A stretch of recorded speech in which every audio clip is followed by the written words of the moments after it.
ओम नमो रामा ओम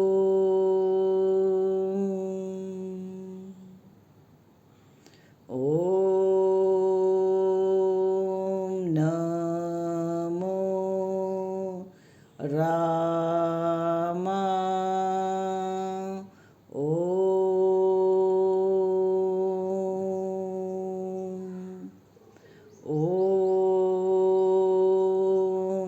नमो रामा ओम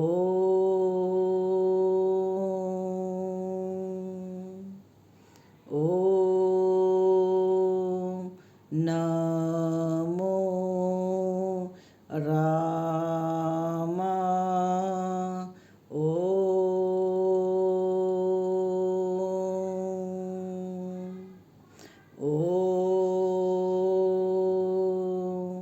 नमो रामा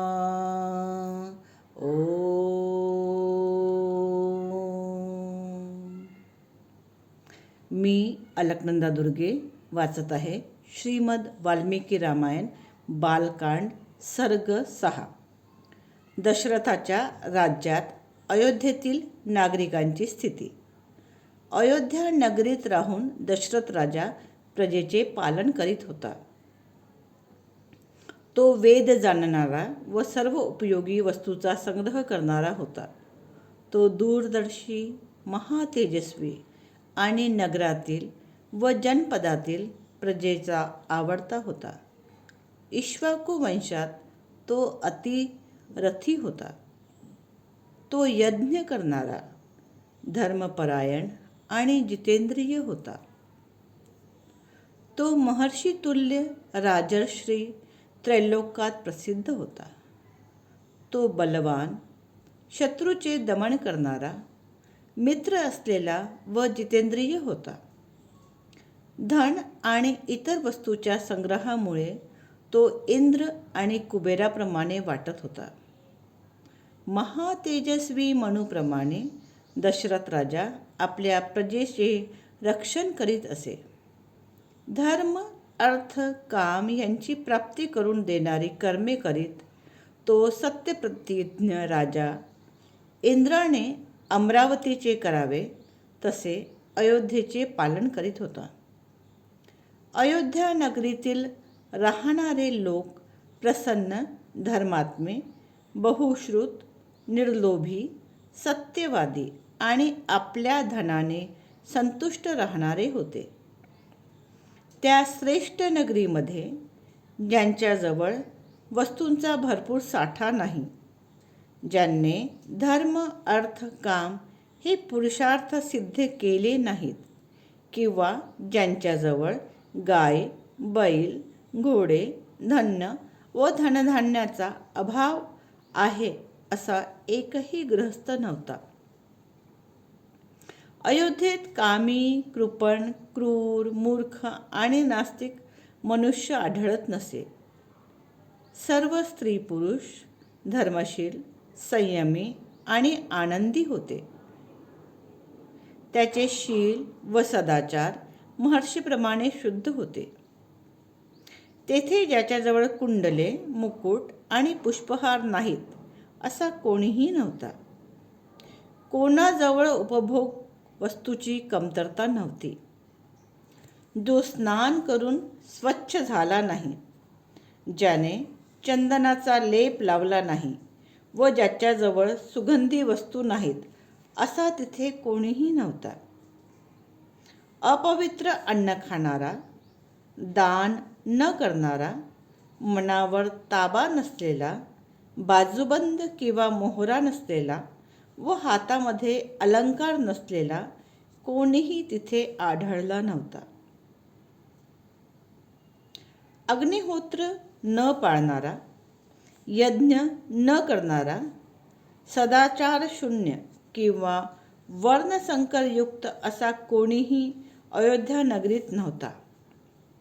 तेथील ब्राह्मण आपापली कर्मे करणारे, जितेंद्रिय, दान करणारे, अध्ययनशील आणि प्रतिग्रह घेण्यामध्ये संयमी होते.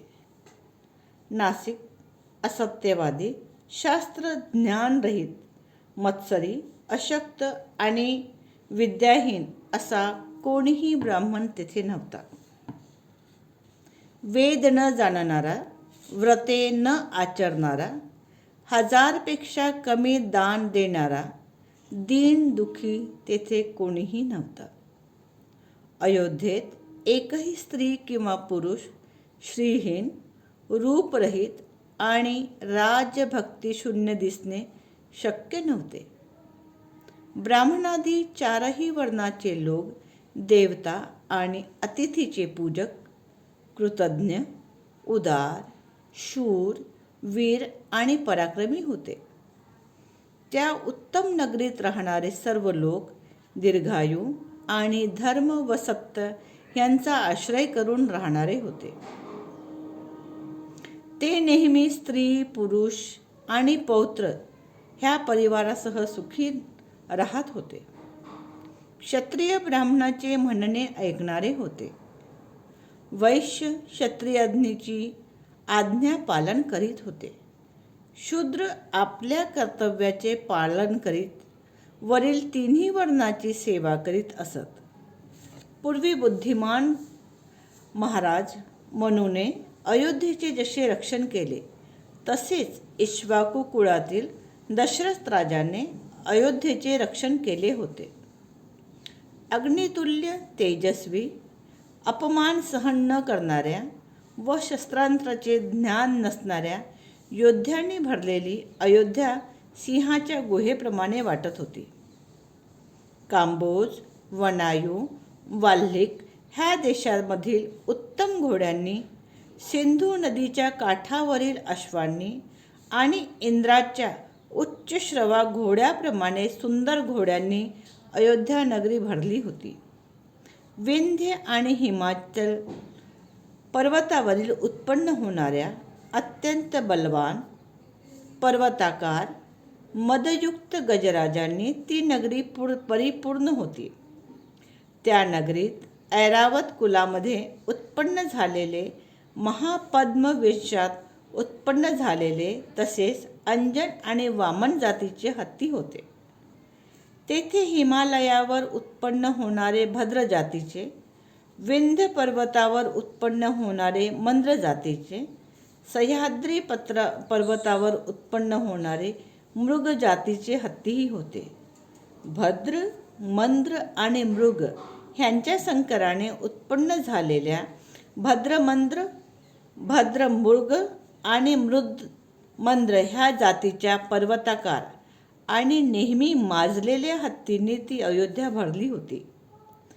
3 योजने विस्तार असलेल्या अयोध्येत 2 योजने जागा अशी होती की तिथे जाऊन लढाई करणे असंभव होते. म्हणूनच ती नगरी अयोध्या ह्या सार्थ नावाने प्रसिद्ध होती. अशा नगरीत राहून दशरथ राजा पृथ्वीचे पालन करीत होता. आपल्या सर्व शत्रूंना नाश करून महातेजस्वी महाराज